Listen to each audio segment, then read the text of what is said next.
Linux to you! Hey guys, Max here with EGTechs, and this is my personal review on the Silverstone Fortress FT03, the micro ATX computer case. Now before we get started, this is just my personal review. I did not get the case for free, and this is not an ad for Silverstone. So now looking at the top, take this off. Now as you can see, this is the spare hard drive quick slot. Now the thing I don't like about this is most of this is metal, but this little tray that pulls the drive up and down is not. So I just feel like every time I have a drive in there and I pull it out that it's going to break because the force starts tweaking that little plastic tray, and then it just doesn't look pretty while pulling the drive up out of there. Now the other thing is, if you noticed that there's this hole in the back, now that's where all the cables route is, right out here. So all the cables plug in and then just lop out the back, whereas there's no power cable anywhere in here. It actually gets routed underneath the case. So I thought it would have been cool if they could have made like a little entryway or access sleeve for the cables to get routed down through the case on one of the sides, and so that the cables aren't just flopping out the back, that they're actually going through the case down to the bottom and getting routed out the bottom of the case. So I love this case and the small footprint it has. And here is a couple of things that I kind of didn't know.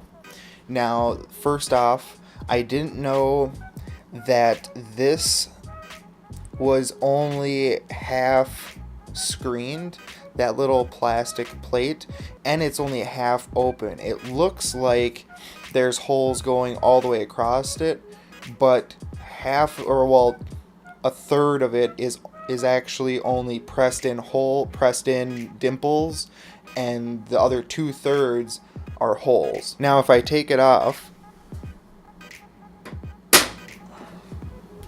I don't know if you can see this, but oh yeah. So now you can see that 2/3 of it is just covered. The upper half of the open 2/3 is the screen, and that's the intake for the fans, or for the first fan on the side. And the bottom half that has no screen is actually the power supply exhaust. So this little opening is split in two. So now I'll take off the side of the case so you can better see how that little plate is actually split up, and almost why the reason that 1/3 of it isn't open at all. So when I take it off, you can see this is the edge of the power supply, and this is like the intake for the fan, which is right here.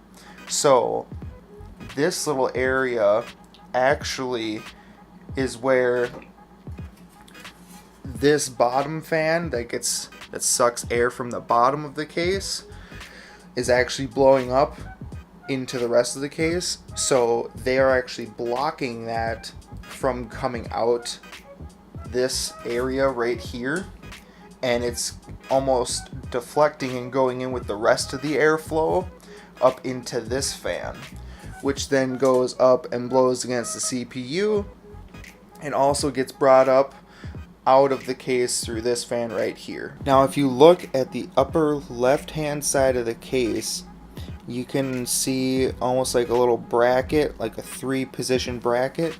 Now that would be for optional fan. You can also remove that bracket. That was like the second question I didn't know, is if you could remove it. And it's for putting extra airflow against your graphics card.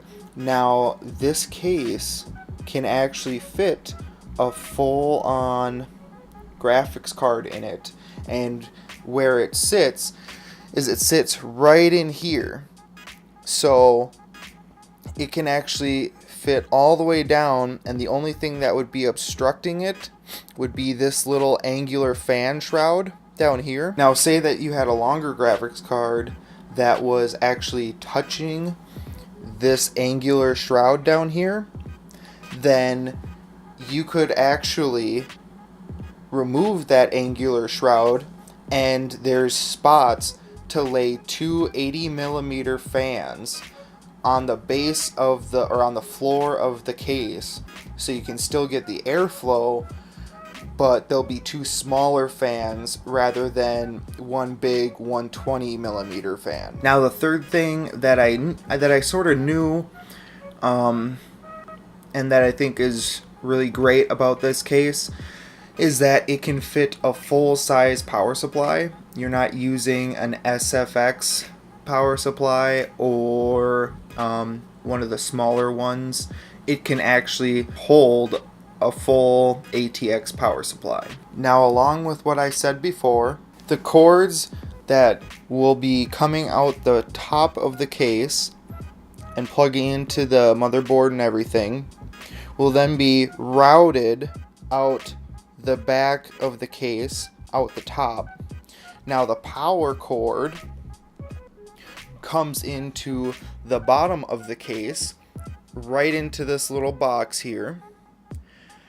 And I wish that Silverstone would have just pushed maybe this over a little bit, maybe just a centimeter, and this over a centimeter, or hell, even just cut just this little piece out up top here, so that when you plug the cables in, you could route them alongside this drive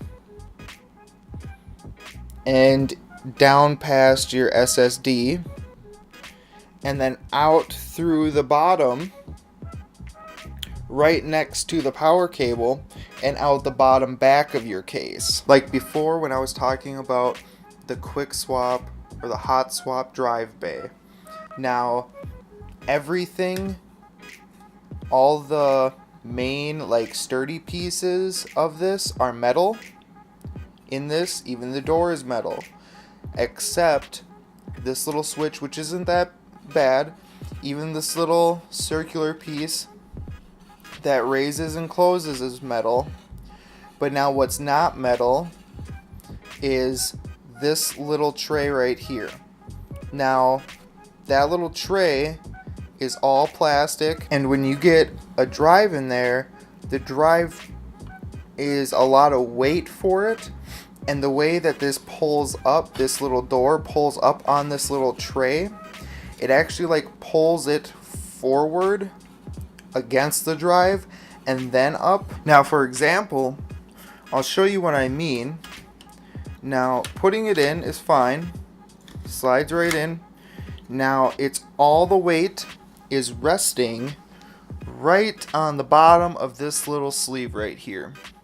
So anything that happens or anything that gets pulled is on the bottom of this up here, and it just connects to this whole little sleeve thing that holds the drive, and that's what brings the drive up and down on this little track that it's attached to.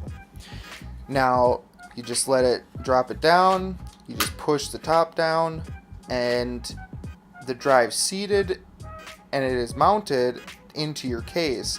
But now the second you want to pull the drive back out of the case,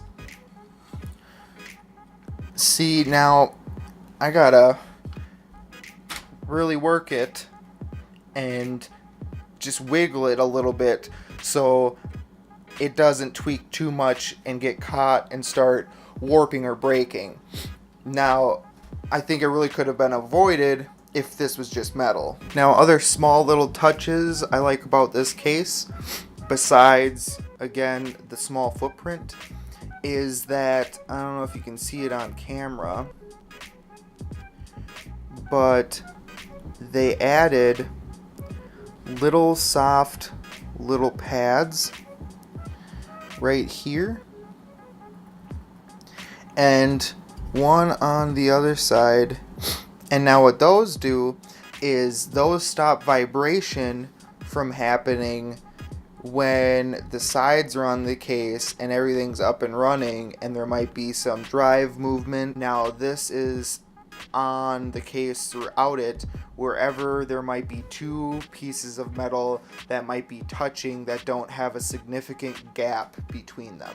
Now, as you can see, this is how all the cables are plugged into, and they can't really route in from the sides here because there's really not enough room. You could, but you don't get all the room like you do out the back. The sides are mainly just for handles for taking off the cover itself. Now the back is where the cables go out. Now that's really the only gripe, but other than that, once you put the top on, you don't really mind it that much at all, because the top just kind of puts everything back together and pushes the cables down, and as long as you just manage them, you hardly notice it. And that was my quick little review of the Silverstone Fortress FT03 micro ATX computer case. Just covering some bases that I still had questions about before I bought the case. Other than that, if you guys liked the video, give me a thumbs up. If you didn't, you know what to do. Consider subscribing, and I'll see you guys in the next one. Make sure to leave a comment below.